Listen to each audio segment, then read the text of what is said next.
Hello everyone, it's World Warrior FGC. Just a quick video today based around the cross under and the dash under, ways that you can practice this in training mode and implement it into your game. So let's get down to it. Okay, so let's have a look at the cross under. This is when you're winning the exchange in the air. You're landing before your opponent does, and it gives you the opportunity to dash under like you just saw. Now, this is something that I did feature in the very first Git Good series. I decided to do it again because I feel it's still very relevant. It can still be quite strong. Okay, so now let's look at how you can set this up in training mode yourself and practice yourself. So you go into your training settings, you look at this first part up here called dummy, and you keep pressing right until you reach this section here, playback recording. This first part is where you record your opponent's actions. So we go in here, just take slot 1 and just make your opponent do pretty much anything. So there, you seen I made Ryu walk back and then jump in with the medium kick. That's now recorded.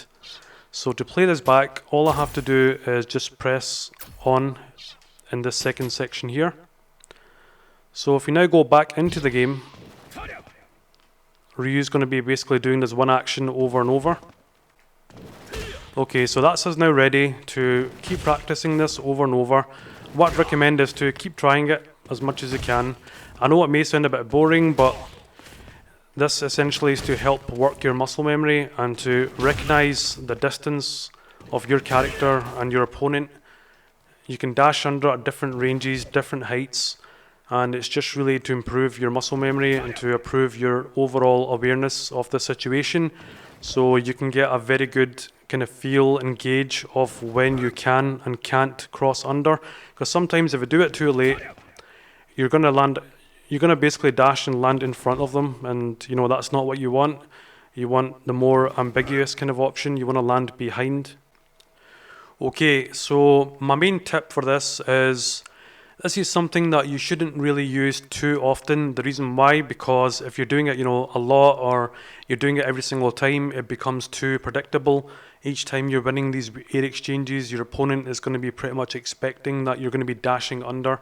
So the less you do it, the more effective it is. I mean, I'm still using this against like grandmasters, ultimate grandmasters. It still catches people out.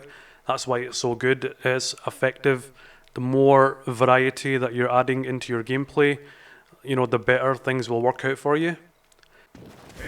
Okay, so now the next one is the dash under. Now, dash under is something that Ken doesn't really need in particular, because as you saw there, it's a much better option to just dash under and do a cross cut. There's no need to do a jab.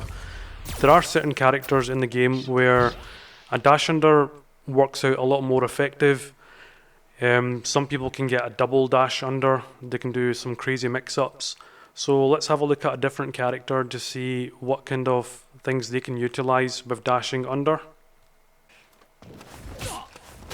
This one here is one of my personal favorites. Now, in the first season, I used to main both Ken and Nash, so I used to kind of switch between both of these characters, but that's like a very good example there of different characters being able to utilize the dash under a lot better than someone like Ken, who simply can just cross-cut, take the free damage, get the free knockdown. Nash can essentially dash under twice and get a full combo out of it, so your opponent might be a little bit flustered. He might not really be expecting that second dash under.